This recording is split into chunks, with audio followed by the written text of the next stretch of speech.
Assalamualaikum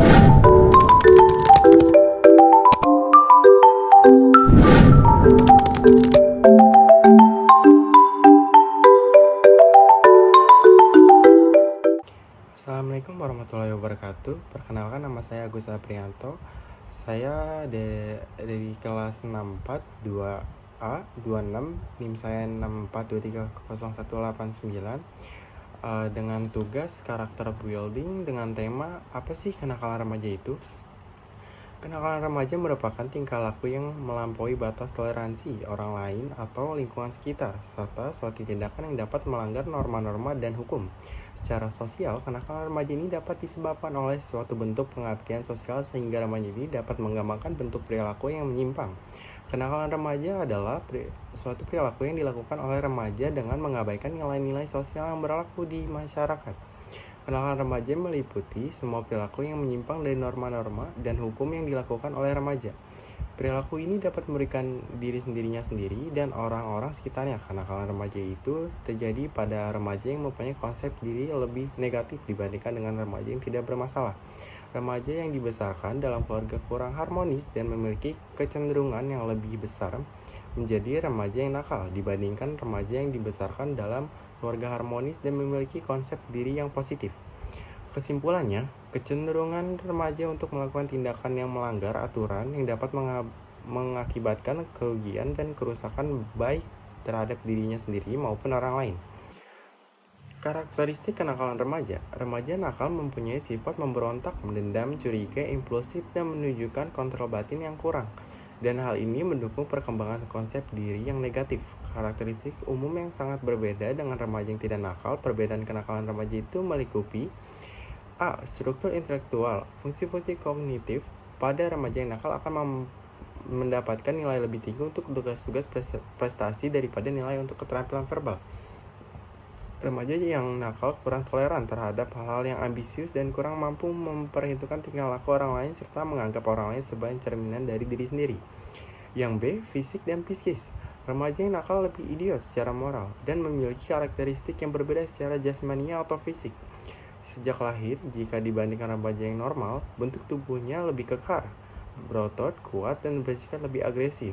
Fungsi fisiologis dan neurologis yang khas pada remaja nakal adalah kurang bereaksi terhadap stimulus kesakitan dan menunjukkan ketidakmatangan jasmania. Yang C. Karakteristik individual. Remaja yang nakal mempunyai sifat kepribadian khusus yang menyimpang seperti berorientasi pada masa sekarang, bersenang-senang dan puas pada hari ini tanpa memikirkan masa depan, terganggu secara emosional, kurang bersosialisasi dengan masyarakat normal, sehingga tidak mampu mengenal norma-norma kesusilaan dan tidak bertanggung jawab secara sosial, sangat impulsif, suka tantangan serta bahaya, dan kurang memiliki disiplin diri serta kontrol diri. Remaja nakal adalah remaja yang berbeda dari remaja biasa. Remaja yang nakal lebih percaya diri, mempunyai kontrol diri yang kurang, tidak mempunyai orientasi pada masa depan, dan kurang dalam kematangan sosial, sehingga sulit menyesuaikan diri dengan lingkungan sosial. Bentuk perilaku kenakalan remaja. Yang pertama, kenakalan remaja terisolir atau delinkuensi terisolir. Kelompok ini merupakan jumlah terbesar dari kenakalan remaja. Pada umumnya, mereka tidak menderita kerusakan psikologis. Perbuatan nakal mereka didorong dari faktor keinginan meniru dan ingin mengkonfirm dengan gengnya. Yang kedua, kebanyakan berasal dari daerah kota yang transisional sifat yang memiliki struktur kriminal. Yang ketiga, umumnya remaja berasal dari keluarga berantakan, tidak harmonis, dan mengalami banyak frustasi. Yang keempat, remaja dibesarkan dalam keluarga tanpa atau sedikit sekali mendapat supervisi dan latihan kedisiplinan yang teratur. Akibatnya, remaja tidak dapat sanggup menginternalisasikan norma hidup. Kenakalan remaja ini disebabkan karena faktor lingkungan, terutama tidak adanya pendidikan pada anak, sehingga anak cenderung bebas untuk melakukan sesuatu sesuai kehendaknya. Yang kedua, bentuk perilaku kenakalan remaja ialah kenakalan remaja neurotik atau delinkuensi neurotik. Pada umumnya kenakalan remaja ini menderita gangguan kejiwaan yang cukup serius, antara lain berupa kecemasan, merasa selalu tidak aman, merasa bersalah dan berdosa, dan lain-lain sebagainya. Ciri-ciri perilakunya adalah perilaku nakalnya bersumber dari sebab-sebab psikologis yang sangat dalam. Yang kedua, perilaku kriminal, mereka merupakan ekspresi dari konflik batin yang belum terselesaikan. Yang ketiga, biasanya remaja ini melakukan kejahatan seorang diri dan memperhatikan jenis kejahatan tertentu. Yang keempat, remaja nakal ini banyak yang berasal dari kalangan menengah. Yang kelima, remaja memiliki ego yang lemah. Yang keenam, motif kejahatannya berbeda-beda. Yang ketujuh, perilakunya menunjukkan kualitas kompulsif atau paksaan. Yang ketiga, bentuk perilaku kenakalan remaja ialah kenakalan remaja psikotik atau delinkuensi psikopatik. Delinkuensi psikopatik ini sedikit jumlahnya. Akan tetapi dilihat dari kepentingan umum dan segi keamanan, kenakalan remaja ini merupakan oknum kriminal yang paling berbahaya. Ciri-cirinya, yang pertama, hampir seluruh remaja delinkuensi psikotik ini berasal dari dalam lingkungan keluarga yang ekstrim, brutal, diliputi banyak pertikaian keluarga. Yang kedua, mereka tidak mampu menyadari dari salah, berdosa, dan melakukan pelanggaran. Yang ketiga, kejahatan ini majemuk, tergantung pada suasana hati yang kacau dan tidak dapat diduga. Yang keempat, selalu gagal dalam menyadari dan menginternalisasikan norma-norma sosial yang berlaku. Yang kelima, kebanyakan dari mereka juga menderita gangguan neurologis, sehingga mengurangi kemampuan untuk mengendalikan diri sendiri. Psikopat merupakan bentuk kehalutan mental dengan karakteristik sebagai berikut: tidak memiliki perorganisasian dan integrasi diri. Orangnya tidak pernah bertanggung jawab secara moral, selalu mempunyai konflik dengan norma sosial dan hukum. Mereka sangat egoistis, antisosial, dan selalu menantang apa saja dan siapapun. Yang keempat, bentuk perilaku kenakalan remaja ialah kenakalan remaja defak moral atau delinkuensi defak moral. Defak atau defectus artinya rusak, tidak lengkap, salah, cedera, cacat, kurang. Kenakalan remaja defak moral mempunyai ciri-ciri selalu melakukan tindakan antisosial walaupun pada diri sendiri terdapat penyimpangan, namun ada difungsi pada intelijensinya. Kelemahan remaja delinkuensi tipe ini adalah mereka tidak mampu mengenal dan memahami tingkah lakunya yang jahat, juga tidak mampu mengendalikan dan mengatur. Mereka selalu ingin melakukan perbuatan kekerasan dan penyerangan dengan dalam kejahatan. Aspek-aspek kenakalan remaja meliputi orientasi emosional, interaksi sosial, dan aktivitas. Untuk aktivitas, remaja menginginkan adanya pengakuan dari lingkungannya dengan melakukan aktivitas yang terkadang menantang, dan hal ini dapat dilakukan berdasarkan dengan berkompetisi dengan remaja lain. Penyebab kenakalan remaja, setiap ada sebab, pasti adanya akibat. Begitu juga dengan kenakalan remaja, banyak faktor pendukung terjadinya tindakan di luar batas yang akhirnya melanggar norma dan aturan hukum negara yang berlaku. Mereka melakukan tindakan tersebut secara sengaja, bahkan karena ketidaksengaja. Ada dua faktor yang dapat dominan yang menjadi penyebab para remaja melakukan tindakan yang melanggar aturan tersebut. Faktor pertama, eksternal atau lingkungan. Kenakalan remaja biasanya dipengaruhi oleh berbagai faktor yang eksternal. Faktor-faktor ini bisa datang dari lingkungan di sekitar remaja, interaksi sosial, pengaruh budaya, dan kondisi sosial yang mempengaruhi perilaku remaja. Berikut ada beberapa faktor eksternal yang bisa mempengaruhi kenakalan remaja. Yang pertama, faktor pertama yaitu dari keluarga. Yang kedua, pergaulan atau pengaruh teman sebaya. Yang ketiga, lingkungan sosial. Yang keempat, media dan teknologi. Yang kelima, pengaruh budaya. Yang keenam, faktor sosioekonomi. Yang ketujuh, ketersediaan narkoba dan alkohol. Yang ke-8, kondisi sosial dan politik. Memahami faktor eksternal yang mempengaruhi kenakalan remaja dapat membantu untuk mengambil langkah-langkah yang lebih efektif dalam mencegah atau mengatasi masalah perlakuan tersebut. Upaya kolaboratif dari keluarga, sekolah, masyarakat, dan lingkungan secara keseluruhan sangat penting dalam memberikan lingkungan yang mendukung pertumbuhan positif bagi remaja. Yang kedua, faktor internal atau diri sendiri. Faktor internal atau faktor yang berasal dari dalam diri remaja itu sendiri juga memainkan peran penting dalam perilaku kenakalan remaja. Beberapa faktor internal yang dapat mempengaruhi perilaku kenakalan remaja termasuk yang pertama, pencarian jati diri. Yang kedua, pengendalian diri yang lemah. Yang ketiga, kurangnya keterampilan penyesuaian diri. Yang keempat, kurangnya kemampuan komunikasi. Yang kelima, gangguan mental atau emosi. Yang keenam, kurangnya pengetahuan dan pemahaman. Yang ketujuh, kecenderungan untuk mengikuti kelompok. Yang kedelapan, rasa percaya diri yang rendah. Yang kesembilan, rasa tidak diterima atau teriolasi. Yang ke-10, kurangnya pengawasan diri. Contoh kenakalan remaja pada saat tahun baru. Kenakalan remaja saat perayaan tahun baru dapat menjadi masalah serius jika tidak diawasi dengan baik. Beberapa perilaku kenakalan yang mungkin terjadi pada malam tahun baru termasuk yang pertama, konsumsi alkohol yang berlebih. Banyak remaja cenderung menggunakan malam tahun baru sebagai alasan untuk minum alkohol secara berlebih, yang bisa berakibat pada kecelakaan, perilaku beresiko, atau kesehatan yang buruk.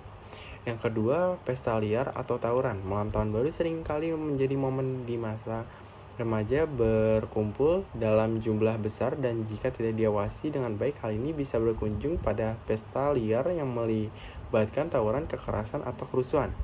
Yang ketiga, perilaku merusak atau vandalisme. Ada kemungkinan bahwa remaja dapat terlibat dalam tindakan vandalisme seperti merusak properti umum atau pribadi sebagai bentuk kenakalan pada malam tahun baru. Yang keempat, penggunaan narkoba terlarang. Malam tahun baru juga bisa menjadi kesempatan bagi remaja untuk menggunakan narkoba terlarang, mengingat situasi yang seringkali tidak terawasi dan kurangnya pengawasan. Yang kelima, perilaku berbahaya di jalan. Pengemudi muda yang merayakan malam tahun baru dapat terlibat dalam mengemudi mabuk atau ugal-ugalan di jalan yang meningkatkan resiko kecelakaan atau bahaya bagi diri sendiri mereka dan orang lain. Yang keenam, perilaku seksual yang tidak aman. Tidak jarang remaja terlibat dalam perilaku seksual yang tidak aman atau mempertaruhkan keselamatan mereka sendiri dan orang lain. Untuk mencegah kenakalan remaja pada malam tahun baru, penting untuk memberikan pengawasan yang memadai, berkomunikasi secara terbuka tentang risiko dan konsekuensi diri perilaku yang tidak pantas, dan memiliki alternatif yang aman untuk merayakan. Selain itu, keterlibatan orang tua, pendekatan yang konsisten dalam menegakkan aturan, serta pengawas yang cermat terhadap aktivitas remaja dapat membantu mencegah terjadinya perilaku kenakalan pada malam tahun baru. Cara mengatasi kenakalan remaja. Mengatasi kenakalan remaja melibatkan pendekatan yang holistik dan mendalam. Berikut adalah beberapa langkah yang dapat diambil untuk mengatasi masalah kenakalan remaja. Komunikasi terbuka. Penting untuk membangun hubungan yang baik dengan remaja melalui komunikasi terbuka. Dengan empati untuk didengar, berikan dukungan, dan dorong mereka untuk berbicara tentang masalah atau perasaan yang mereka alami. Yang kedua, batas atau aturan yang jelas. Tetapkan aturan yang jelas di rumah atau di lingkungan sosial yang positif. Pastikan remaja memahami konsekuensi dari melanggar aturan tersebut. Yang ketiga, memberikan teladan positif. Jadilah contoh yang baik bagi remaja. Tunjukkan perilaku yang diharapkan dan memberikan contoh positif tentang bagaimana menghadapi masalah dan stres dalam kehidupan sehari-hari. Yang keempat, mengembangkan keterampilan sosial dan emosional. Membantu remaja untuk mengembangkan keterampilan sosial, emosional, dan keterampilan hidup yang positif. Ini dapat meliputi mengelola emosional, meningkatkan kemampuan komunikasi, dan membangun hubungan yang sehat. Yang kelima, mendorong keterlibatan positif. Dorongan remaja untuk terlibat dalam aktivitas yang positif seperti olahraga, seni, kegiatan sukarela, atau klub yang sesuai dengan minat mereka. Hal ini dapat membantu mereka menemukan identitas diri yang positif dan mengalihkan energi mereka ke hal-hal yang bermanfaat. Yang keenam, konseling atau bantuan profesional. Jika kenalan remaja ini telah mendapat tingkat yang serius, pertimbangan untuk mencari bantuan profesional seperti psikolog, konselor, atau terapis yang dapat membantu remaja dalam mengatasi masalahnya. Yang ketujuh, pendidikan dan pengetahuan. Memberikan pendidikan tepat mengenai bahaya perilaku kenakalan remaja seperti narkoba, alkohol, seks bebas, dan tindakan berbahaya lainnya. Pastikan remaja memahami konsekuensi dari perilaku tersebut. Yang ke-8, penguatan dukungan keluarga. Melibatkan keluarga dalam upaya untuk mengatasi kenakalan remaja sangat penting. Dukungan keluarga dan kehadiran orang tua yang terlibat dan meliputi sangat berarti bagi remaja. Yang ke-9, membangun lingkungan yang aman. Pastikan lingkungan di sekitar remaja aman dan mendukung pertumbuhan positif. Ini termasuk lingkungan sekolah, lingkungan sosial, dan lingkungan rumah. Keterlibatan masyarakat, dukungan dari masyarakat juga penting. Masyarakat dapat memberikan program atau kesempatan bagi remaja untuk terlibat dalam aktivitas positif dan mendapatkan dukungan lebih luas. Yang ke-11, berikan kasih sayang, perhatian yang cukup untuk anak Anda, apalagi ketika mereka memasuki usia pubertas saat mencari jati dirinya sendiri. Memberikan mereka keteladanan serta memberikan beberapa contoh orang dewasa yang patut ditiru. Yang ke-12, orang tua wajib memberikan motivasi positif setiap kegiatan yang dilakukan oleh anak selama mereka melakukan hal yang bermanfaat. Jangan pernah membatasi kreativitas anak sehingga mereka tidak terlalu terbebani dengan tuntutan dari orang tua. Berikanlah sanksi jika mereka dibutuhkan untuk efek jerah ketika melakukan kesalahan. Ingatlah bahwa setiap remaja memiliki kebutuhan dan situasi yang berbeda. Pendekatan yang efektif dapat bervariasi tergantung pada individu dan kondisi uniknya. Kunci utamanya adalah memberikan dukungan, pemahaman, dan arahan yang positif bagi remaja agar dapat mengatasi kenakalan remaja mereka. Setiap perbuatan pasti akan memberikan dampak bagi diri sendiri maupun lingkungan sekitar. Begitu juga dengan kenakalan remaja. Tindakan kenakalan yang mereka lakukan jika terjadi dalam lingkungan keluarga tentunya masih bisa mendapat pengarahan yang tepat dari orang tua. Namun, bagaimana jika kenakalan remaja tersebut terjadi di lingkungan sosial? Tentu saja para pelakunya akan merugikan orang lain. Jika kenakalan remaja sudah sangat berbahaya, maka sanksinya adalah di penjara. Tidak jarang pula dapat dikucilkan dari lingkungan sekitar yang bisa membahayakan mental anak tersebut di kemudian hari. Dengan mengetahui pengertian contoh, dampak, serta cara mengatasi kenakalan remaja, kita diharapkan dapat mengatasi permasalahan kenakalan remaja dan mengarahkan remaja ke arah yang lebih baik. Terima kasih.